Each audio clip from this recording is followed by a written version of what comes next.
Au Sénégal, une part considérable du budget est allouée au secteur de l'éducation sans que cela ne produise forcément les effets escomptés.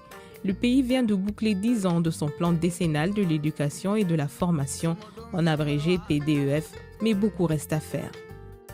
Quand vous regardez ce qui se passe au Sénégal, et je pense que c'est vrai aussi pour toute la région africaine, on a de sérieux problèmes en matière de qualité de l'éducation. Ce qu'on peut constater, c'est qu'il y a un accès plus important des enfants à l'école, notamment dans l'école élémentaire, mais on se rend compte que la qualité aujourd'hui est un élément qui pose problème au point où on s'interroge sur quel est le sens des apprentissages de nos enfants.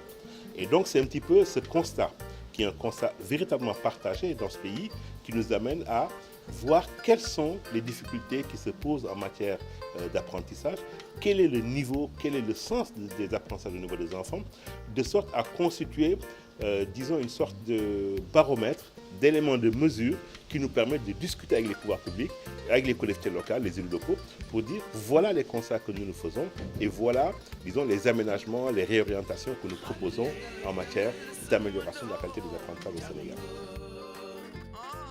Le programme Djangando, qui signifie apprendre ensemble en langue wolof, est une initiative du laboratoire de recherche sur les transformations économiques et sociales, en abrégé l'ARTES, de l'Institut fondamental d'Afrique noire de l'Université Cheikh Anta Diop, l'IFAN. Lancé officiellement en mai 2012 à Rufisque, à 30 km de Dakar, ce programme est appuyé par la fondation américaine Hewlett. Inspiré d'une expérience menée en Inde, Djangando est une évaluation indépendante de l'éducation au Sénégal. Il vise à terme à servir de cadre de référence à l'intervention des acteurs du système éducatif national afin d'améliorer la qualité de l'enseignement et d'accroître l'offre d'éducation de base chez les jeunes apprenants âgés de 6 à 18 ans. Le baromètre des apprentissages vise à réaliser un rapport indépendant sur l'éducation avec l'objectif final de participer et d'amener les acteurs à participer à l'amélioration de la qualité des apprentissages.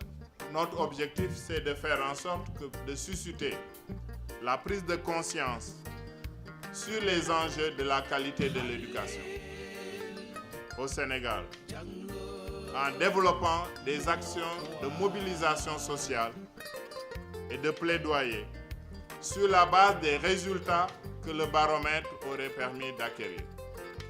Ce programme se traduit par la mise en place d'un baromètre de mesure des apprentissages pour permettre aux différents acteurs d'agir ensemble en vue d'améliorer la qualité de l'éducation. Pour la qualité de l'éducation, le programme Djangando vise concrètement tous les enfants. Et nous, ici, dans le programme, s'intéresse beaucoup plus à l'enfance, sur la classe d'âge. Donc tout le monde est pris en compte, que l'enfant soit à l'école, qu'il ne soit pas à l'école. On essaie de voir qu'est-ce que l'enfant a appris, c'est-à-dire la qualité de ses apprentissages. Parce que l'enfant peut ne pas aller à l'école, mais il peut avoir des connaissances qu'il a acquises au niveau de la maison, dans d'autres structures qui ne sont pas des écoles formelles, par exemple. Nous évaluons, par exemple, dans les classes. Djangando va évaluer dans les familles. Nous évaluons les élèves par niveau et par discipline, selon les compétences. Alors, Djangando va évaluer sur une échelle. Pratiquement tous les enfants trouvés dans le ménage vont subir le même test. C'est déjà également notre élément de rupture. Si par exemple nous décelons par exemple qu'il y a des problèmes au niveau des apprentissages, le plus souvent ce sont les inspecteurs, les maîtres qui prennent en charge par des stades de remédiation pour venir en aide aux enfants en difficulté. Mais ici, ce sera par exemple la communauté. Vous voyez donc il y a énormément d'éléments de rupture. Pour l'aboutissement du programme Djangando, beaucoup d'étapes ont été franchies. Celles-ci vont de l'élaboration des guides aux enquêtes de terrain et l'évaluation en passant par la cartographie des acteurs, la validation des épreuves finales avec la task force, un groupe des représentants des ONG partenaires et d'inspecteurs chargés de valider les tests à administrer aux élèves. Il s'en est suivi la formation des formateurs et des animateurs superviseurs comme ici.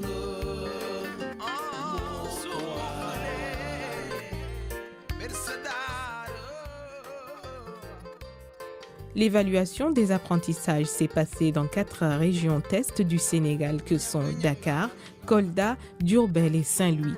Les initiateurs ambitionnent de l'étendre à toutes les 14 régions du pays. D'après les enquêtes, par exemple, à Diourbel, au centre du pays, près de 45% des élèves du cours moyen, deuxième année, ne sont pas arrivés à valider ce test contre 60% des enfants du cours moyen, première année.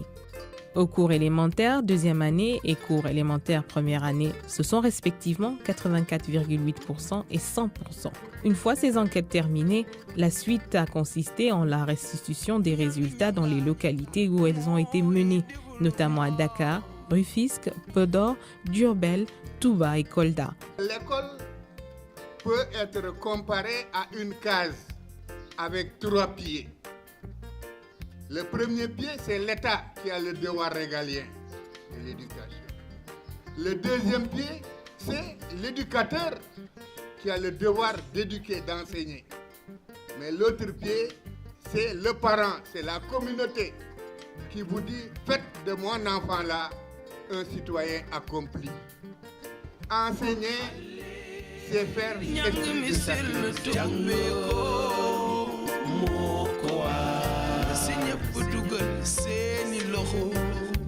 L'éducation est un droit pour chaque enfant. Oh, education is a right for all children. Ce qu'on essaiera de faire dans le cadre de la gestion des changements, c'est repérer les moyens et les mécanismes et les acteurs par lesquels on peut accompagner les communautés pour pouvoir assurer la qualité donc, des performances et des apprentissages. Ces changements-là n'apparaîtront pas tout seuls. Il y a un travail à faire de mobilisation sociale, de repérage et d'accompagnement pour systématiser toutes ces expériences qui sont faites par les communautés elles-mêmes pour améliorer la qualité des apprentissages. Et notre travail sera de les relayer, de les systématiser et de les mettre en synergie pour pouvoir aboutir à un changement global, peut-être en fin de programme. L'apothéose a été la restitution officielle des résultats le 3 juillet 2012 aux autorités et aux différents acteurs de l'éducation nationale. Aujourd'hui, ce sont les pays les mieux préparés, qui ont les meilleurs systèmes d'éducation, qui forment les meilleurs cadres. Ce sont ces pays-là qui se développent, qui imposent leur culture, leur domination et leur idéologie. Donc si le Sénégal veut être demain parmi les pays développés, le Sénégal nécessairement, obligatoirement, doit parfaire son système d'éducation. Au Sénégal, il y a de très bonnes activités pour améliorer l'apprentissage des enfants. Le LARTES IFAN est prêt à évaluer ces apprentissages. Nous voyons que c'est un excellent moyen de sensibilisation et d'incitation à l'action pour améliorer l'éducation de base au Sénégal. Il y a des personnes bien indiquées pour réaliser cette ambition. Une délégation venue du Mali, pays voisin du Sénégal, a également participé aux travaux de restitution officielle. Jangando au Mali, ça s'appelle Bekumbo. Ça veut dire que l'éducation, c'est l'affaire de nous tous. C'est à partir de ces résultats, qu'est-ce que nous devons faire? Pour nous, nous devons susciter des débats sur ces résultats à tous les niveaux pour que chaque acteur, en ce qui les concerne, puisse prendre les mesures qui s'imposent pour améliorer la qualité des apprentissages scolaires. En clair, l'implication de la communauté dans le processus d'apprentissage est plus qu'une nécessité. Le LARTES, à travers son programme Jangando, table sur cette ambition en collaboration avec de nombreux acteurs et partenaires nationaux et internationaux.